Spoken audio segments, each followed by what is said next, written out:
All right, so you ready to dive into something kind of different? Always up for a deep dive. What do you have for me? So, animal massage therapy. You sent me some guides from RoleCatcher, right? Right. Their career resources are...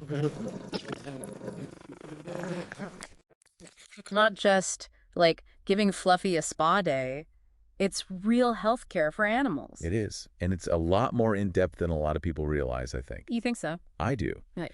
What's fascinating is that it blends compassion with clinical skills. It's not just about making an animal feel good. It's about actually addressing their physical needs. Okay, so then you need to know what you're doing, Right, right? absolutely. The career guides emphasize how these therapists are working directly with veterinarians. So they're following a vet's diagnosis to provide targeted treatment. Wow, so it's like a whole team effort. Exactly. So cool. So then what kind of skills do you need for this? Because I was looking at the guide and they go deep on the skills. It's like anatomy, physiology, Oh, yeah, it's serious stuff. different massage techniques, even legal things. Like they need to know about animal welfare laws. And biosecurity. It really highlights that this isn't just a fun little side gig. It's a profession with really important standards. Exactly. Serious business. And it requires continuous learning, which is something else the guide stresses. Like you always have to be up to date with the latest advancements. And speaking of staying ahead of the game, RoleCatcher also has like interview prep for this, like tailored for aspiring animal massage therapists. Yeah, they've got these AI-powered tools for job applications. They can analyze a job description and tell you which version of your resume will hit all the right notes. Talk about a competitive edge. That's amazing. So you upload your resume and it like tells you how to tweak it to match what employers are looking for. Exactly. And it's not just about keywords. It analyzes the tone and everything. Wow. And then they also have these really specific interview questions like, how would you manage a difficult animal during a session? Or how do you calm down an aggressive animal? Right, which are great questions. Yeah. Because that's something you'd absolutely face. You're working with living creatures, and they don't always cooperate, do they? Not always, no. So I guess you have to be able to think on your feet. But it's not just the animals, right? What about working with their owners? Oh, that's huge. That's another thing the guide emphasized the importance of building relationships, not only with the animal, but with the owner. Communication is key. Yeah, totally. You've got to be able to explain what you're doing and why. And you have to be able to address their concerns and sometimes educate them a bit about what's best for their animal's well-being. Right, because they just care so much. Exactly. Yeah. It's a very emotional field. I bet. Okay, so we've got the compassion part, the communication, and then the knowledge of like actual biosecurity. Right. The guide had a whole section on that. You're working with animals that might be vulnerable to different kinds of diseases. Oh, that makes sense. You wouldn't want to spread anything between them. Exactly. So you have to be extremely diligent about hygiene and following those protocols. So you're not just a massage therapist, you're kind of like a healthcare professional. You are. It's a big responsibility. An animal whisperer. A bit of that too, yeah. And a diplomat. Exactly. It's a Okay. fascinating blend of skills. It is. So you need a lot to get started, but the cool thing is, RoleCatcher, they even have like a whole career path laid out. From like entry level all the way to senior therapist. Yeah, it's amazing. It shows you all the different directions you can go with this career. So you could start as an assistant or something and then work your way up? Precisely. Yeah. And eventually you could even specialize. Ooh, specialize in what? Well, you could work with a specific type of animal. Like you could be an equine massage therapist. Okay, like horses. That's cool. Or you could focus on a certain type of massage, like sports massage for animals. Okay, that's what I was going to ask. Like, do they have sports massage for animals? That's so interesting. It's a huge field, and it's only growing. Wow. I'm learning so much. This is like a whole world I never even considered. All right, so for someone listening who's thinking, this sounds amazing, but where do I even start? What's step one? So it's more than just like loving animals. You got to know your stuff, right? Yeah, you got to back it up with knowledge for sure. So the guide was talking about anatomy and physiology being super important. Right, makes sense. I mean, you're working with muscles and bones and all that. Right, right. But it goes even beyond that, doesn't it? Like animal behavior, even legal stuff, like those animal welfare laws. Well, yeah, the whole package. You got to know how to keep the animals safe and comfortable, Yeah. understand their limits. Yeah. It's a big responsibility. For sure. So if you're just starting out in this field, what does the guide say? Like, how do you get your foot in the door? Well, they lay out a pretty clear career path, actually. Yep. Oh, they do? Yeah, starting from entry level, like being an assistant, all the way up to becoming like a senior animal massage therapist, even leading a team. Wow, so there's room to grow.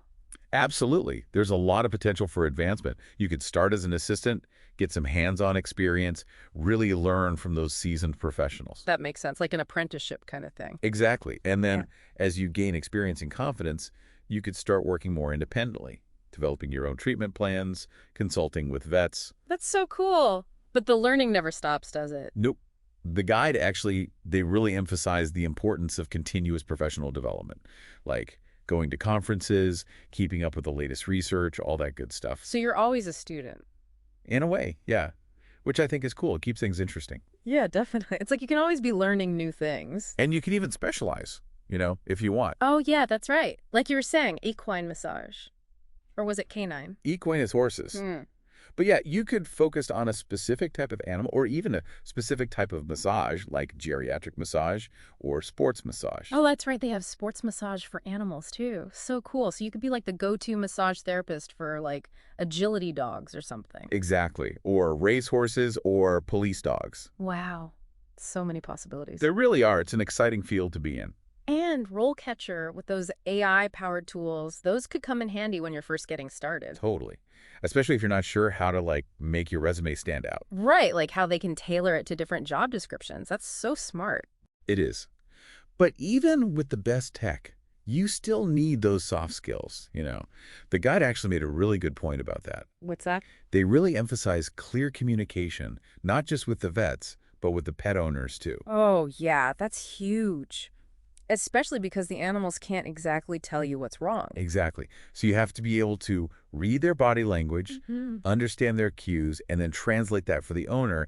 And you have to be able to explain the treatment plan Right. in a way that they understand. Right, and like manage their expectations because Nah. they're probably stressed out, their fur baby's hurting. Exactly. It can be very emotional. And speaking of emotional, the guide didn't shy away from some of the tougher aspects of the job. What do you mean? Well, working with animals who are in pain or stressed can be really tough emotionally. I bet. It's not all happy tail wags.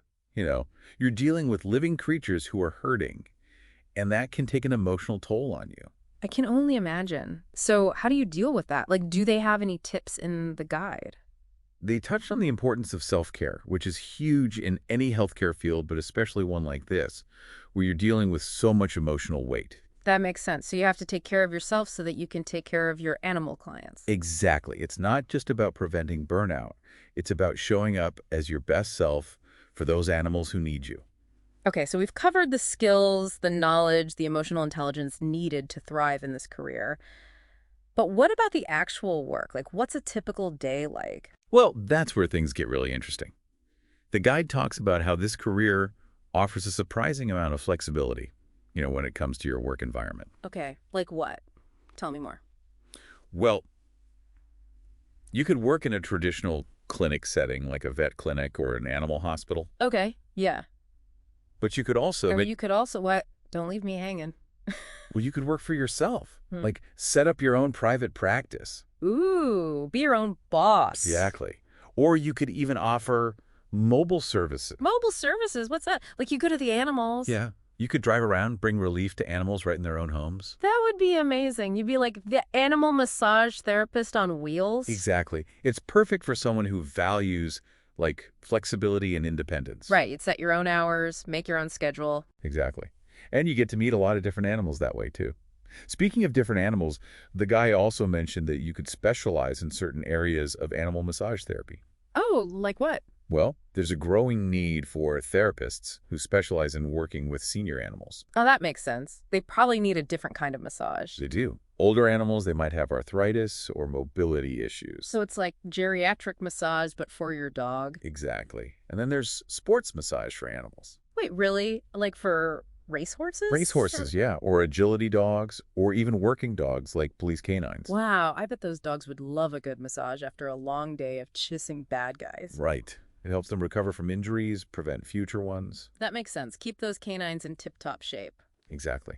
And it's not just about their physical health either.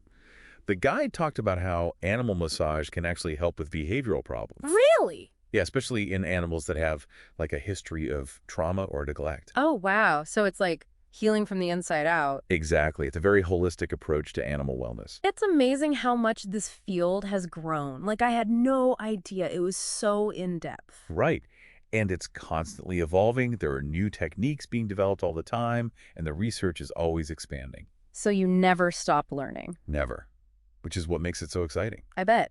So say someone's listening to this and they're like, this sounds amazing. I want to work with animals. I want to help them heal. Where do I even begin? What would you tell them? I'd say the RoleCatcher guides are a great starting point. But there are other resources too, like professional organizations, online forums. You can even take an introductory workshop to see if it's something you'd really enjoy. Yeah, dip your toes in the water. Exactly. Yeah. It's never too late to explore a new career path. Well said. This has been so fascinating. Thank you for opening our eyes to the world of animal massage therapy. My pleasure. It's a passion of mine, and I love sharing it with others. Well, we've certainly learned a lot today, so for everyone listening, keep exploring, keep learning, and you never know what amazing career you might discover. That's all for this deep dive. Until next time.